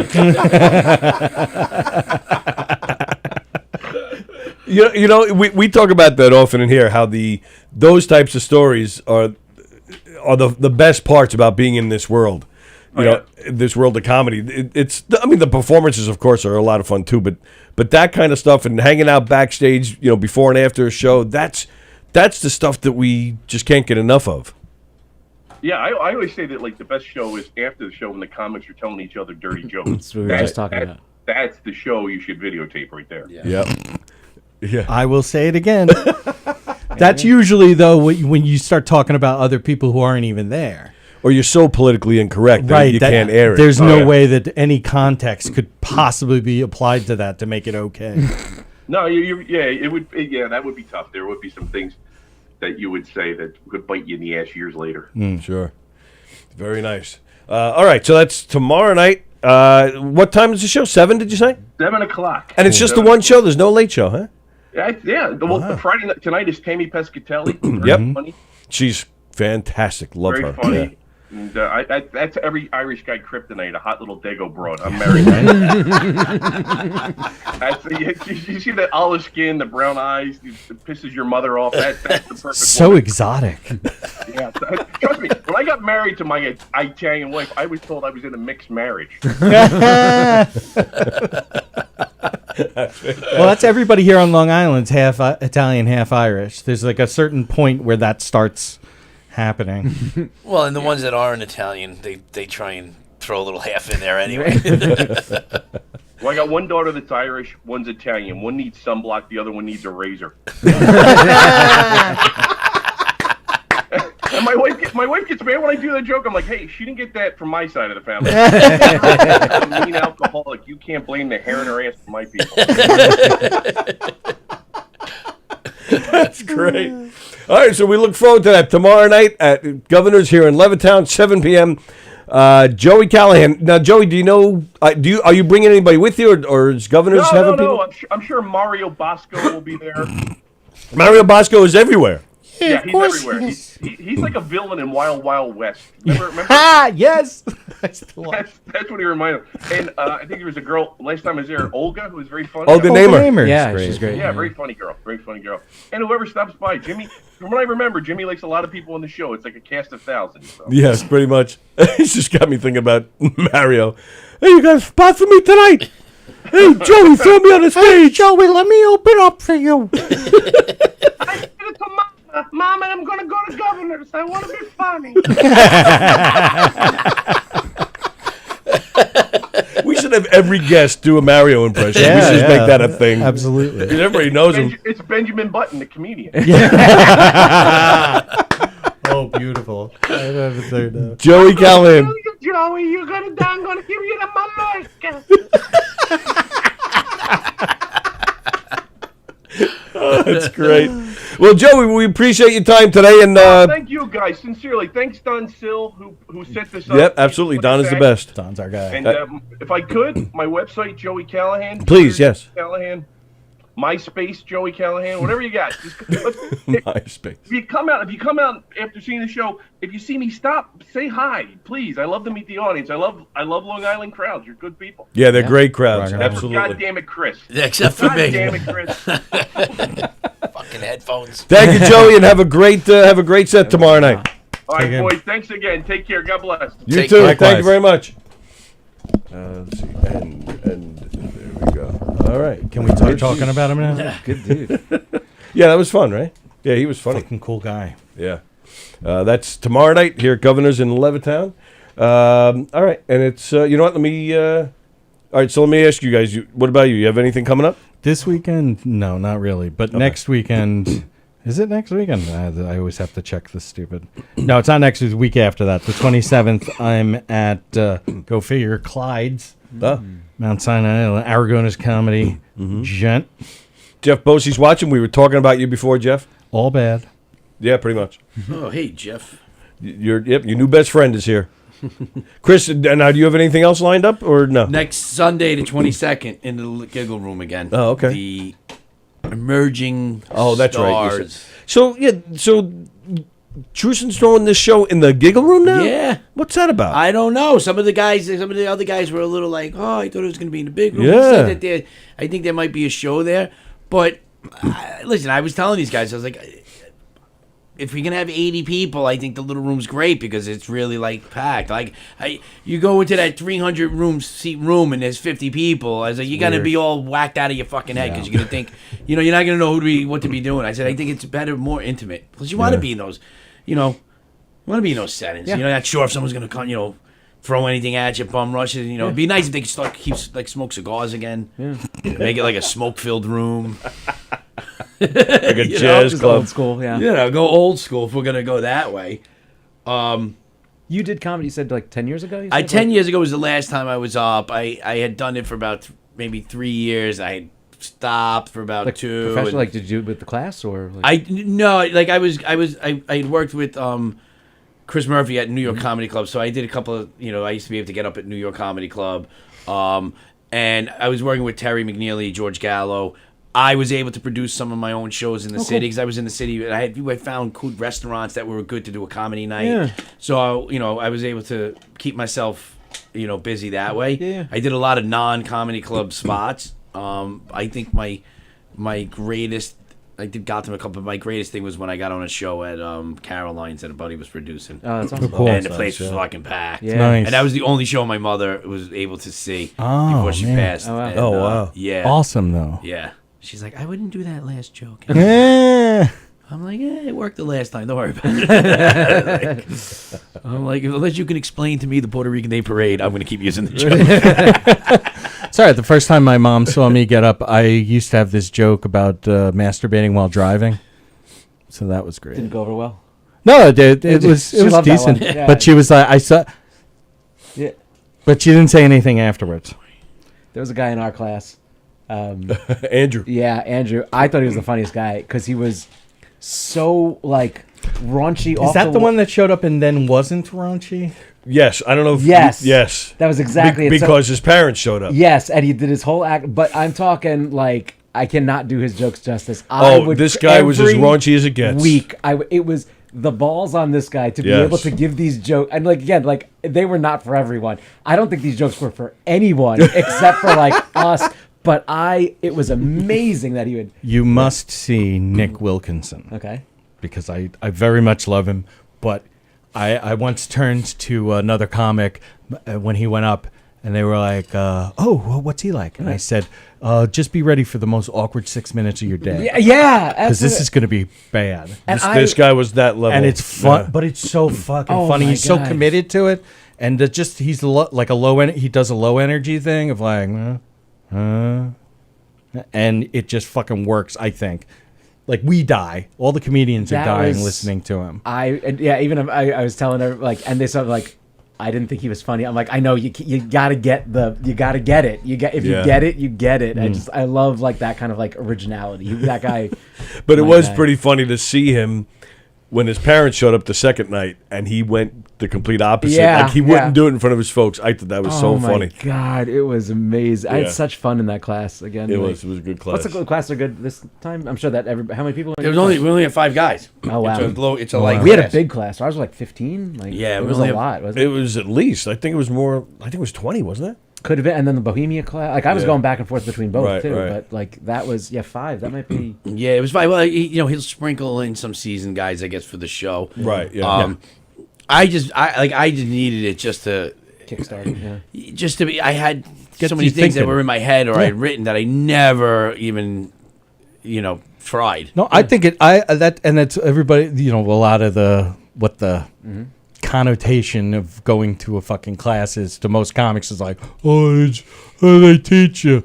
Like, dude, they didn't necessarily teach me anything, but they helped me. I don't focus. call it a class. I call it a workshop. Yeah. It's Yeah, a that's a workshop. great way of It's putting just all I'm doing is I'm getting up there and just working out my own shit. It's a forcing function for every week to get up with Get that. used to Yeah. having them in your hand and work through and just talk your shit out. I'm like, it's not a class. You can't, like you said, you can't teach comedy. Some people think, people think they're fucking funny. They're not. Yeah. Right. Some people can be funny. Like you said, you can be funny in a bar, but you can't teach somebody that level to get yourself comfortable or set up and deliver.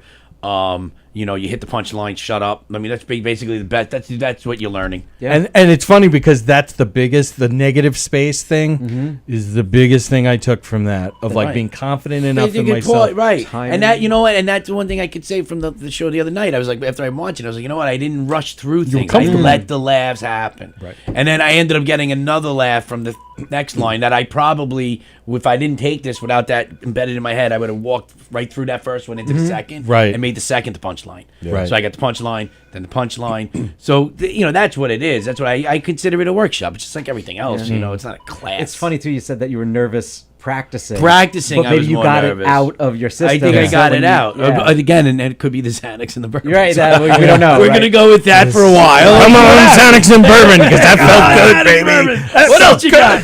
Scientific process is to change one thing at a time. You change them all. So I'm but- going to have a different shirt on Yeah. the next time. All right, we got Pendang is actually calling. Oh, Oh, wow. nice. That was a Check it robocall. out. Pendang, is that you? Hello. Yes.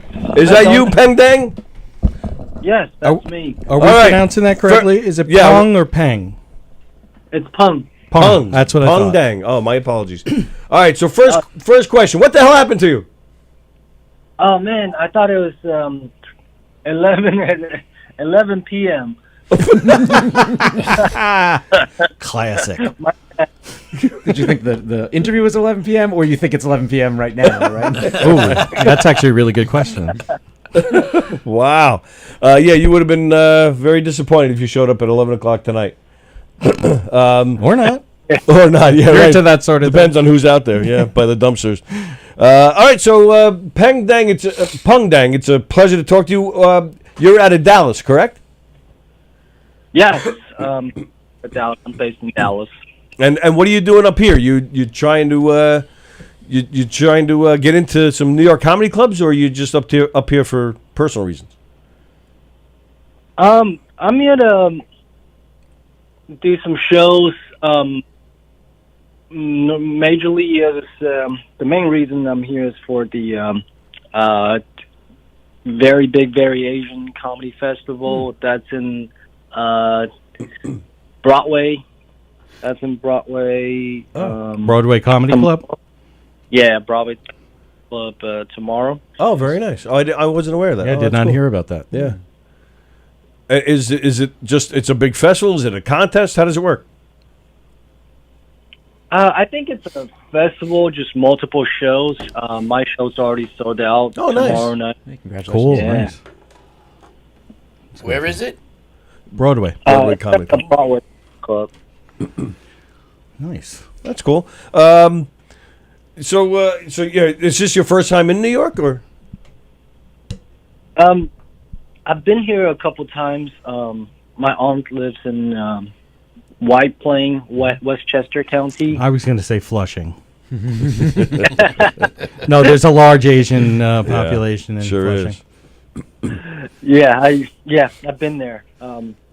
So you just assume most Asians live in Flushing. I have no idea how far it is just from here to Long Island. It's like almost a 3-hour train ride. Where are you? Where are you now? White Plains? Yeah, White Plains. Yes. Okay, yeah, 3 hours? because the reason why is because there's not like a direct line. Like Yeah, you'd you have to get it. change like twice. You got to go to yeah, you got to yeah. go into the city. the Amtrak, whatever they go with Metro North goes into, and then Penn. Oh yeah, no, you would have Hoboken. You'd have to go into Hoboken and then Hoboken to Penn. Yeah, really? Because that's where the path and the Metro going North. through the river. There's no under tunnel, underground railroad. No. I don't think Thank God that's over. It's not exactly what they call it. You're right. I agree with you, Pong. Are you excited to be back on stage after the whole pandemic? Yeah, I mean, in Texas, they don't really give a shit. I forgot.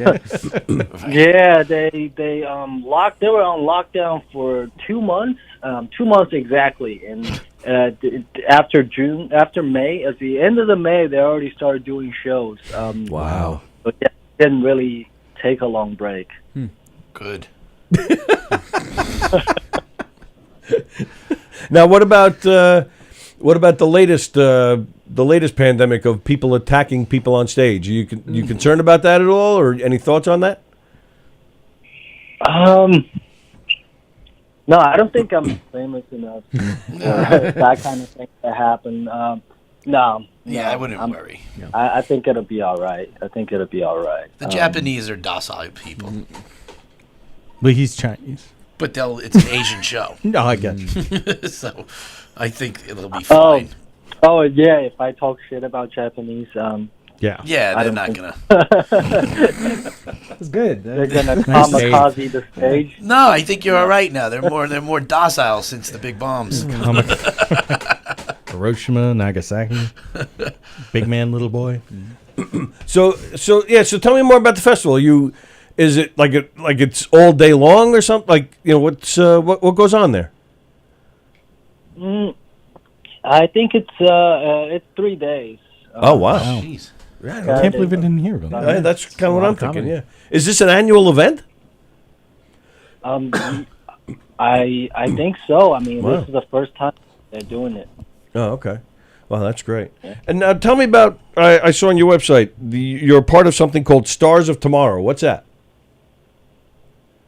Oh, there's a comedy. There's a guy named Dean Lewis, and he teaches stand-up comedy. That's how I started. I took his class, and he's taught a lot of good people, good comics too. You know Cristela Alonso?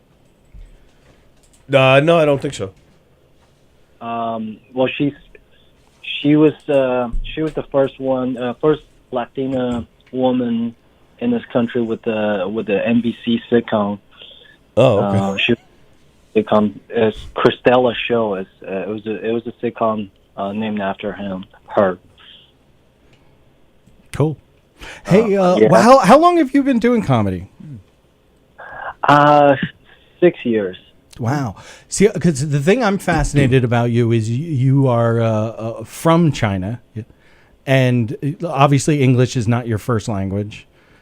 Comedy is a very subjective thing and a very culturally, applicable, right? Like you have to be in a culture to make something funny about that culture.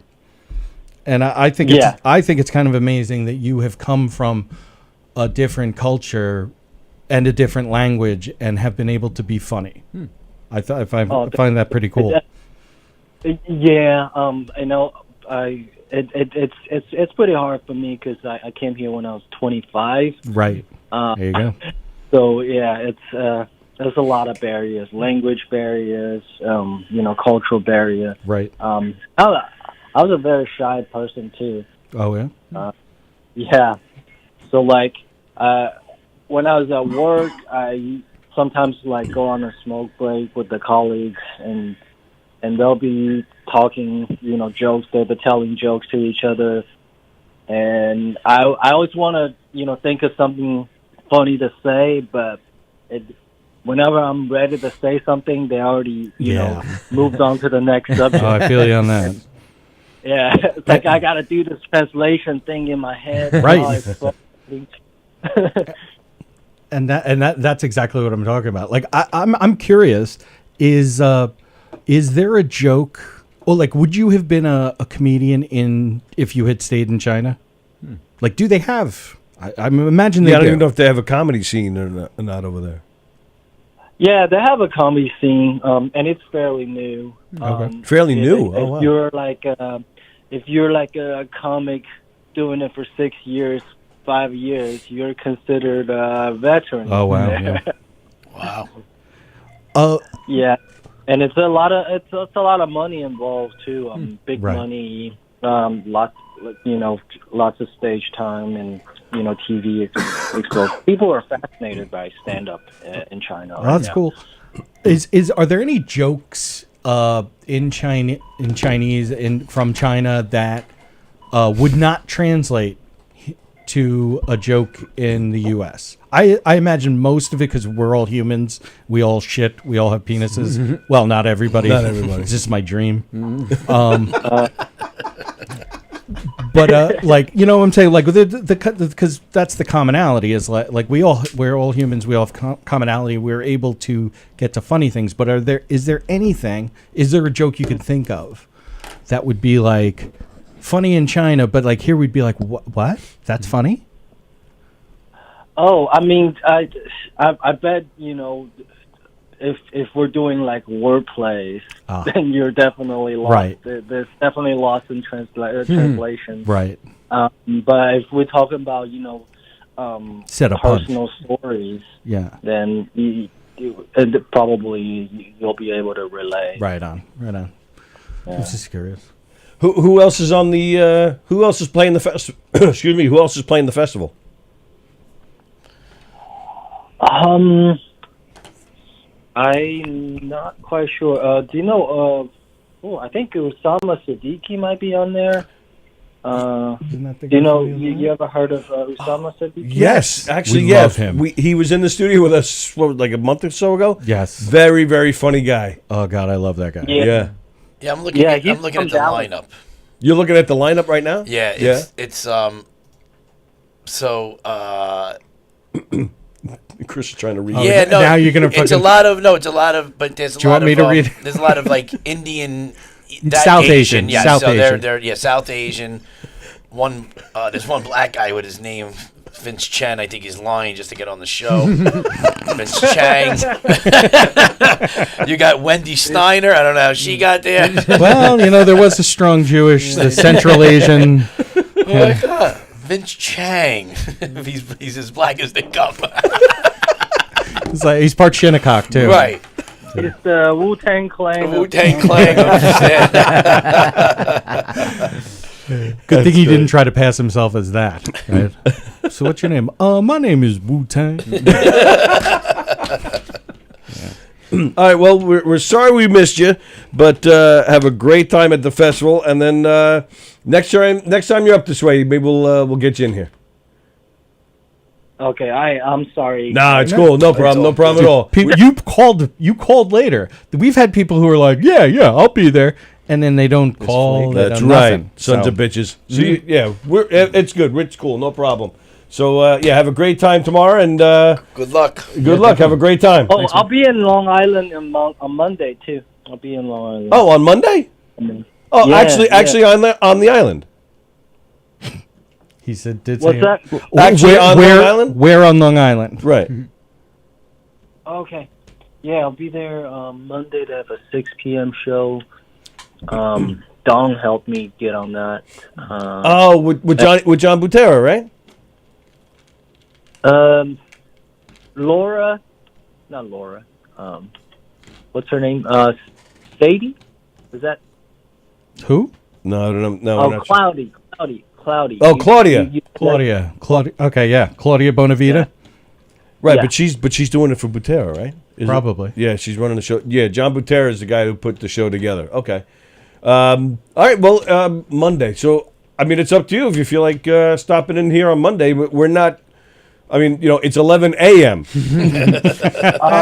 But and that I don't know what your plans are like that day, and the show's not till later on. So, but yeah, if you feel like come on, coming in, let me know, and we'll work it out.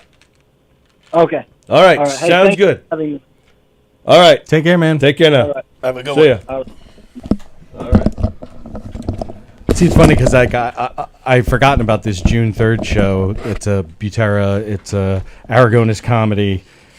John is headlining, but he's calling it the Champions Night of Laughter. And it's all Champions Night of Laughter. It's basically everybody that's on the show has won his contest.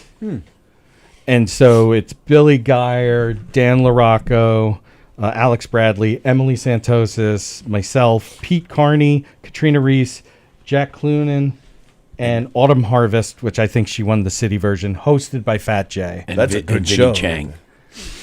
And Vinny Chang. right? Like the PC Chen. thing fucked it all up. I had something when you asked him about what's funny there, what's not there, and I didn't go there. I wanted to be like, well, I just for shits and giggles, like if a comic in China was like somebody bit a bat, like the whole place is laughing, right?